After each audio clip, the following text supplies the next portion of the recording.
আল্লাহ তাআলা মারিয়াম আলাইহিস সালামকে মনোনীত করেছেন, পবিত্র করেছেন এবং নির্বাচিত করেছেন সৃষ্টি জগতের নারীদের উপর। এরপরে আল্লাহ তাআলা মারিয়াম আলাইহিস সালামকে 3টি গুরুত্বপূর্ণ আদেশ দিচ্ছেন, যেটি এখন পর্যন্ত সমস্ত ঈমানদারের জন্য একটি আদর্শ এবং অনুপ্রেরণা।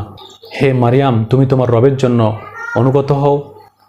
রবের অনুগত বলতে বিনয়ী, একাগ্রতা, স্থিরতার মাধ্যমে আল্লাহ তাআলার ইবাদতের কথা বলেছেন।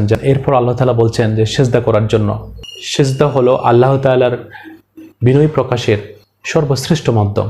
আল্লাহ তাআলা সেটার আদেশ দিচ্ছেন। এরপরে বলছেন রুকুকারীদের সাথে রুকু করার জন্য। আল্লাহ তাআলা সূরা আল ইমরানের 43 নম্বর আয়াতে বলছেন, ইয়া মারইয়ামু কুনুতি লিরাব্বিকি ওয়াসজুদি ওয়ারকাই মা'আর রাকিন।